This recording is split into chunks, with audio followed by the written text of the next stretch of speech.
अस्सलामु अलैकुम वरहमतुल्लाह। बिस्मिल्लाहिर्रहमानिर्रहीम। आज के लेक्चर में हम आर्क लेंथ के बारे में पढ़ेंगे कि अगर हमें कोई कर्व दी गई हो, हमने उसकी आर्क लेंथ फाइंड करनी हो तो उसे हम किस तरीके से फाइंड करते हैं। ठीक है, तो इसके 4-5 फार्मूले हैं। सबसे पहले उन फार्मूलों को देखते हैं। अगर हमें आर्क दी गई है जिसमें y x पे डिपेंड कर रहा है, यानी y is a function of x, तो देन हम क्या करेंगे कि उसका फर्स्ट डेरिवेटिव लेंगे, उसका स्क्वायर प्लस 1 और इस सारे का whole square root into dx, इसकी हम इंटीग्रेशन करेंगे। अगर वो फंक्शन x का है y की फॉर्म में तो ये फार्मूला यूज़ होगा।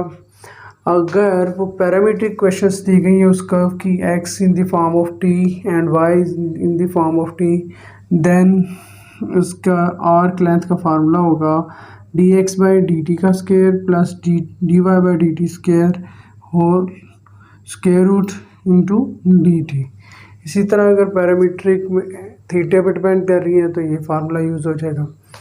और अगर हमें पोलर फॉर्म दी गई है तो फिर हमने उसके आर्क लेंथ इस तरीके से फाइंड करनी है कि R square plus D R by D theta whole square और इस सारे का स्क्वायर रूट साथ में डी थीटा, इसकी हमने इंटीग्रेशन करनी। अगर theta in the form of R है तो ये फार्मूला हम यूज़ करेंगे आर्क लेंथ फाइंड करने के लिए। तो आइए इसकी एप्लीकेशंस करते हैं। एक्सरसाइज है 7.6। क्वेश्चन नंबर 1 है find the length of arc of parabola y square equal to 4ax cut off by a straight line 3y equal to 8x। यानी एक पैराबोला है जिसको ये लाइन कट कर रही है, तो जहाँ वो काटती है उस उतने हिस्से की हमने आर्क की लेंथ फाइंड करनी है। जैसा कि ये फिगर में आपको एक पैराबोला नज़र आ रहा है, ये एक पैराबोला है हमारे पास और एक लाइन जो ओरिजिन से गुजरती है y इक्वल टू 8/3x, तो वो इस पॉइंट से गुजरती हुई इसको काटती है। इट्स मीन कि हम फर्स्ट ऑफ ऑल इनके पॉइंट ऑफ इंटरसेक्शन फाइंड करेंगे। तो हमने फर्स्ट इक्वेशन को कह दिया, equation number 1 y square equal to 4ax।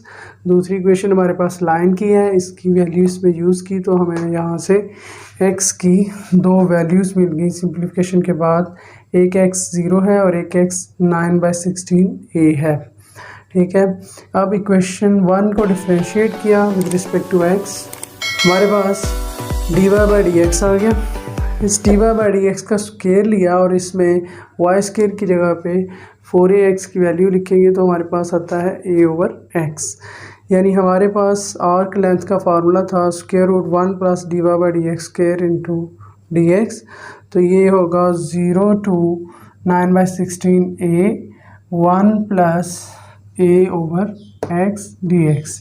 अब हमने इसकी इंटीग्रेशन करनी है, इसका एलसीएम लिया और यहाँ पे चूँकि दोनों ऐड हो रहे हैं तो हमने टेन की सब्स्टिट्यूशन ली। x equal to a tan square theta, differential इसका ये बनता है अगर x 0 को अप्रोच कर रहा है तो थीटा भी 0 होगा। अगर x 9/16a को अप्रोच कर रहा है तो थीटा कैसे फाइंड करेंगे, हम यहाँ पे 9/16a पुट करते हैं तो a कैंसिल होगा, 9/16 इक्वल टू टेन स्क्वायर, दोनों तरफ स्क्वायर रूट लिया 3/4 बनेगा, थीटा आ जाएगा टेन इनवर्स 3/4। ये सारी वैल्यूज़ यहाँ पुट करेंगे और इसको सिंप्लीफाई करेंगे तो ये चीज़ बनती है। अब यहाँ पे चूँकि जगह कम है इसलिए मैंने इसका सलूशन डायरेक्टली बता दिया है। इंटीग्रेशन बाय पार्ट्स यहाँ पे होगी। इंटीग्रेशन बाय पार्ट्स करने के बाद इसमें अपर और लोअर लिमिट पुट करेंगे तो हमारे पास आंसर आ जाएगा, आर्क लेंथ आ जाएगी a into log of 2 plus 15/16। Question number 2 है show that the catenary y equal to c cos hyperbolic x/c, the length of arc from the vertex x equal to 0 to any point is given by s equal to c sin hyperbolic x/c। तो हमने ये curve दी गई है y equal to c cos hyperbolic x/c, इसका first derivative लिया, वो बन गया हमारे पास sin hyperbolic x/c। s का फार्मूला था integrate square root 1 plus dy by D X square dx, तो इसकी जगह इसकी वैल्यू लगा दी। और चूँकि उसने कहा है from x 0 to any point, तो एनी पॉइंट के लिए हमने फिर वेरिएबल पॉइंट लिया 0 to x, तो ये 1 plus sine hyperbolic square x over c होता है cos hyperbolic x over c. तो इसकी इंटीग्रेशन यह होगी, इसके एंगल के डायरेक्टिव से डिवाइड किया और इसमें अपर लोअर लिमिट पुट करेंगे तो हमारे पास ये आर्क लेंथ आ जाएगी। क्वेश्चन काफ़ी मिलते जुलते ही हैं, तो हम उनमें से चंद एक क्वेश्चन करते हैं। क्वेश्चन नंबर 4 है x इक्वल टू ई की power theta sine theta, y equal to e की power theta cos of theta. ये कर्व की पैरामीट्रिक क्वेश्चंस दी गई हैं और एंगल जो दिया गया है 0 से लेके 90 तक है। तो हमने इसका dx by D theta find किया बाय प्रोडक्ट रूल, और इसी तरह dy बाई डी थीटा उसके लिए भी हमें प्रोडक्ट रूल यूज़ करना पड़ा, और फिर हम इन दोनों का स्क्वायर ऐड करते हैं। तो e की पावर 2 थीटा इस दोनों में मौजूद है, वो हमने कॉमन निकाल लिया, इनका स्क्वायर एक्सपेंड कर दिए। तो ये पॉजिटिव और नेगेटिव टर्म आपस में कैंसिल होगी। Cos square plus sine square 1 होता है, 1 प्लस 1 दैट इज़ 2 टाइम्स ई की पावर 2 थीटा आ गया। पैरामीट्रिक इक्वेशंस के लिए आर्क लेंथ का फार्मूला ये है। तो हमने इसमें वैल्यूज़ पुट की, लिमिट 0 से 90 तक है वो हमने लिमिट लगाई और बहुत सिंपल इंटीग्रेशन की और अपर लोअर लिमिट पुट करने से हमारा आंसर आ जाएगा। इसी तरह क्वेश्चन नंबर 5 है, उसमें एक सर्कल दिया है X square plus Y square equal to A square, और लिमिट है X equal to A cos alpha to X equal to A cos beta. हमने यहाँ पे इसकी आर्क लेंथ फाइंड करनी है इस लिमिट से। तो हमने क्या किया, इसका डेरिवेटिव लिया, d Y by D x निकालने के बाद उसका स्क्वायर लिया, वो बन गया x square over y square. इसमें वाई स्क्वायर की जगह पे यहाँ से हमने वैल्यू निकाल ली, that is a square minus x square, और उसमें 1 ऐड किया। हमारे पास सिंप्लीफिकेशन के बाद ये चीज़ बन गई। हमने फार्मूला लगाया आर्क लेंथ का 1 plus D Y by D X का स्क्वायर, इस सारे का स्क्वायर रूट। तो इसकी जगह ये वैल्यू पुट करेंगे। अब ए स्क्वायर जो है इसका स्क्वायर रूट तो बन जाएगा ए, और अंदर जो है 1 ओवर अंडर रूट ए स्क्वायर माइनस एक्स स्क्वायर, उसकी इंटीग्रेशन होती है कोस इनवर्स एक्स ओवर ए। इसमें फिर अपर और लोअर लिमिट पुट करेंगे, सिंप्लीफाई करेंगे, तो ये जो हमने रिक्वायर्ड फॉर्म फाइंड करनी थी आर्क लेंथ की वो आ जाएगी। क्वेश्चन नंबर 6 है, मैं यहाँ पे भी हमें पैरामीट्रिक क्वेश्चंस दी गई हैं। x equal to A into theta plus sine theta, y equal to A into 1 minus cos theta, और थीटा है 0 to 2 अल्फ़ा।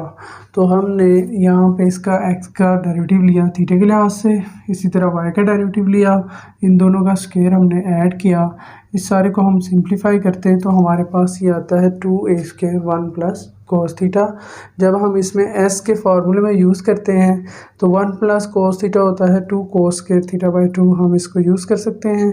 2 इस स्क्वायर रूट 2 इससे मल्टीप्लाई होकर 2a बन जाएगा, इधर सिर्फ कोस थीटा बचेगा, कोस थीटा बाई 2। तो इसकी इंटीग्रेशन होती है साइन थीटा बाई 2 और 1 ओवर 2। ये अपर और लोअर लिमिट पुट करने के बाद हमारे पास ये आर्क लेंथ आ जाएगी। इसी तरह क्वेश्चन नंबर 9 में हमें एक कार्डियोड दिया गया है और उसने कहा है कि find the entire length of the cardioid. ठीक है, तो इंटायर लेंथ के लिए हमने 0 से लेके पाई तक यानी एंगल लेना है।